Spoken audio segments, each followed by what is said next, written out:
So we still just highlight some main topic in Surah Al-Baqarah. As we said before, that Surah Al-Baqarah shape the identity of every Muslim. And the most important main topic here is submission. What does it mean to be a Muslim? That's why the story of the cow, the people of the book before us, when they heard Inna Allaha ya'murukum, Allah command you something, they don't say Sami'na wa ata'na. They don't obey immediately. This ummah, what unique in this ummah is Sami'na wa ata'na. We are the slaves of Allah, the servants of Allah Tabaraka wa Ta'ala. Whatever Allah Tabaraka wa Ta'ala command from us, we always ready to obey. Sami'na wa ata'na. Sami'na wa ata'na in everything, all the life's aspects. That's why also Surah Al-Baqarah explain what does ibadah mean. Ibadah is not just prayer and fasting and give zakat and go to Hajj. That's just the pillars. But ibadah is everything in this life. Last time we talked about financial transaction, how you spend your money. That's type of ibadah. You should obey Allah Tabaraka wa Ta'ala and look forward what is permissible, what is not, because you are abd. Today we highlight another aspect of ibadah, which also Surah Al-Baqarah emphasize this aspect of life, this aspect of ibadah, which is when you deal with your spouse. Remember, you are in ibadah. When you deal with your wife, this is ibadah. You should treat your wife according to Kitabullah and Sunnati Rasulih sallallahu alayhi wasallam. You should say to your Lord, Sami'na wa ata'na. Don't go according to your norms or traditions or your desires. No, according to what Allah Tabaraka wa Ta'ala say in Quran. So Allah Tabaraka wa Ta'ala in Surah Al-Baqarah, He mentioned a lot of ayat about financial, about family matters. And what is amazing in Quran, whatever He mentioned for family matters, He always taqwa maybe in every single ayah. Always remind us of taqwa, taqwa, taqwa.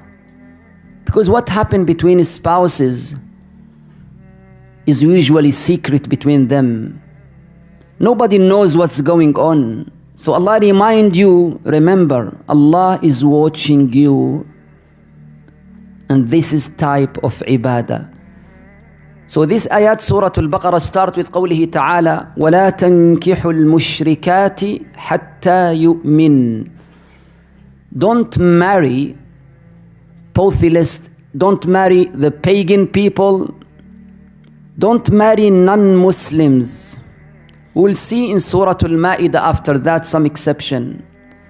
But here say don't marry non-Muslims and don't marry your woman to non-Muslim man.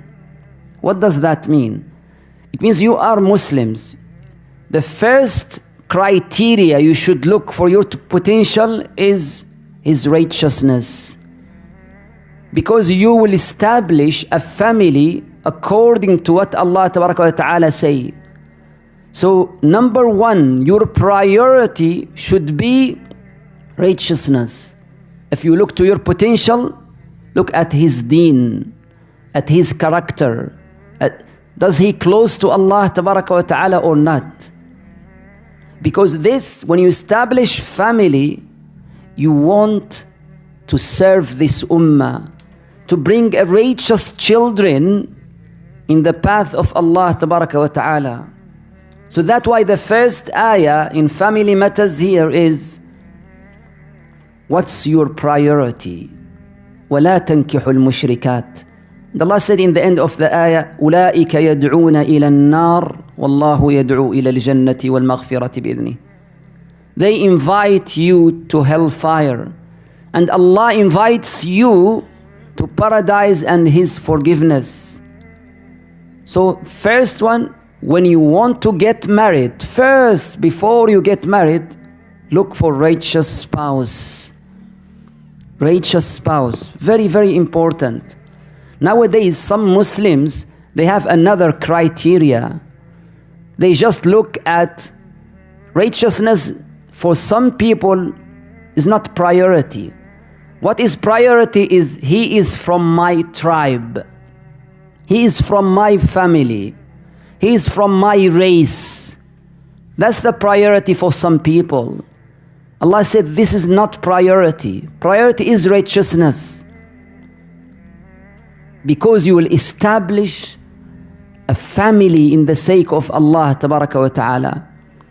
Then the second thing, He said, وَيَسْأَلُونَكَ عَنِ الْمَحِيضِ قُلْ هُوَ أَذَى. He talked here about the warm relationship between spouses. He wants to say to us, ibadah is in everything, even in details between spouses. When the monthly cycle comes to the woman, Allah has also commands in that period. And when He mentioned this in the second, because in this Surah Al-Baqarah, He wants to distinguish us between the people before us who run away from the path of Allah. The people of the book, they add something to this revelation. When the women have a monthly cycle, they don't approach that woman. They don't even eat with their woman. They don't enter their house because of this. Allah Tabaraka wa Ta'ala said, no. That's something nature in every woman. You should have all your relationship except the sensitive one. That's it. And He said in the same ayah of this sensitive topic, وَاتَّقُوا اللَّهِ وَاعْلَمُوا أَنَّكُمْ مُلَاقُوهُ. Has taqwa always, and remember, one day you will meet your Lord. In this topic, subhanallah, just to remind you, you are abd lillah in all your life. Even with your warm relationship between you and your wife, subhanallah. So taqwa is always there. Then He mentioned, وَلَا تَجْعَلُوا اللَّهَ عُرْضَةً لِأَيْمَانِكُمْ. You go to another topic. Between family, don't swear a lot. And when you swear, don't let that oath prevent you from goodness. What does that mean? Because in the relationship between spouses, men always use this sword, swearing a lot. If he get angry, I swear, don't go to your family. Don't do that. Don't do that. If you do that, I swear I will get you divorce. Swearing a lot. Allah Tabaraka wa Ta'ala said, you are abd lillah Tabaraka wa Ta'ala. Don't use the names of Allah Tabaraka wa Ta'ala for these things. Allah Tabaraka wa Ta'ala give you qawama, and you are the one who can say divorce for reason. To think rationally. Not just to swear in every single time. If you just heard the problems of between spouses nowadays, you'll know, subhanallah, how Allah Tabaraka wa Ta'ala discuss this issue or highlight the issue of swearing. Majority of talaq cases, it's just out of swearing. I swear to my, don't go to, if you go that, then you will get divorced. Allah said, don't use oath. And when you use it, don't let this swearing prevent you from goodness. For example, if you swear in the future, wallahi, I will never talk to my wife. Then Allah said, this is absolutely from shaitan. But you said, but I swear before. We have solution. Just give some poor people some money and then talk to your wife. But don't let swearing prevent you from goodness. And He make this introduction to another type of swearing. Some men swear, I will never sleep with my wife, which call in Lughatul Quran and Fiqh al-ila. Ila is when the man swear, I will never sleep with my wife. Allah said that's something dangerous, because one of the main purpose of this relationship is to protect each other. So if you swear that for some reason, there is a rule for here. We will give you 4 months. After this 4 months, you have 2 choices. Either you seek forgiveness from Allah and return to your wife, or you have to get divorce of your wife. You have to. This is called ila. And after that, before I mention this, I forget one point when Allah mentioned وَيَسْأَلُونَكَ عَنِ الْمَحِيضِ. He mentioned after that نِسَاؤُكُمْ حَرْثٌ لَكُمْ. He highlight here very important point. The main purpose of zawaj, of marriage, is to get children, righteous children. That's the main purpose. Because marriage is about just to protect the family institution. Family is very important in Quran, and you will see that in the first surahs, An-Nisa, Al-Ma'id. You will see that family is very important because it's the cornerstone of society. If the family is strong, society will be strong. If the family is weak, society will be weak. And the main purpose of family is to get children and raise those children in the path of Allah to be ummah, witness of all humanity.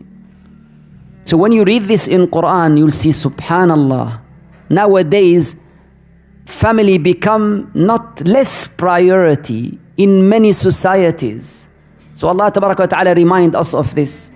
After that, He mentioned the divorce in details. Even in Quran, there is a surah, full surah called Surah Al-Talaq, surah of divorce.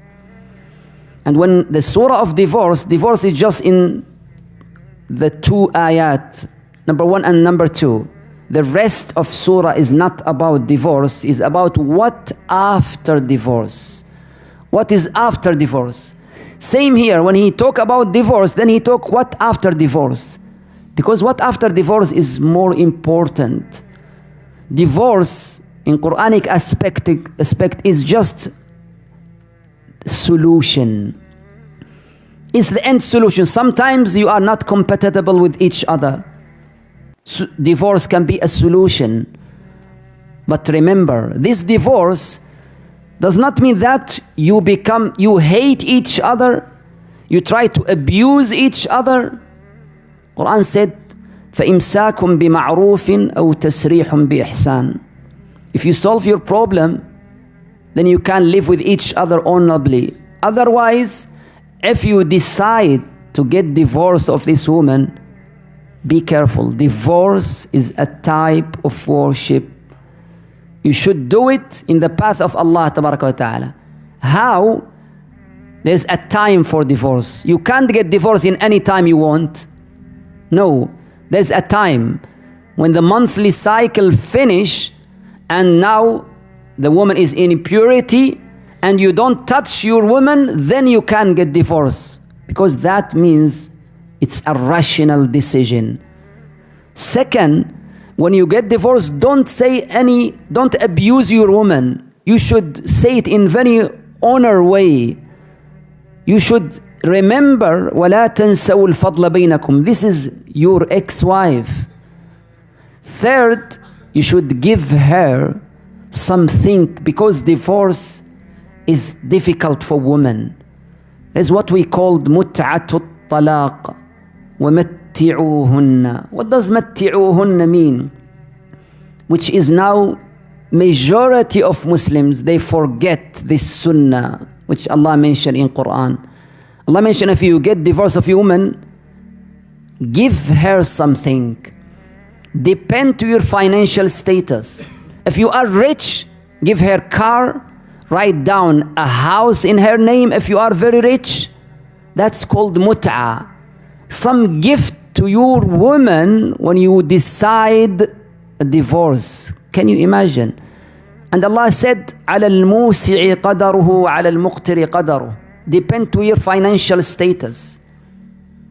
But it's a gift for women just to remember that Allah Tabaraka wa Ta'ala, divorce is not a solution, is not out of hatred. Then Allah mentioned also a lot of details of ahkam after that. But what will happen to the children, best feeding of children after that, what happened with iddah, a lot of ahkam in details. Just the main point here, remember ibadah is in everything. And remember Allah Tabaraka wa Ta'ala, especially when you deal with your wife, when you treat your spouse, you are in ibadah. In the day of judgment, exactly like Allah Tabaraka wa Ta'ala will ask you, how's your prayer? He will ask you how you treat your wife. Or ask the wife how you treat your husband. Exactly. May Allah Tabaraka wa Ta'ala give us deep understanding to our book. Wallahu a'lam wa sallallahu ala abdi wa rasulih.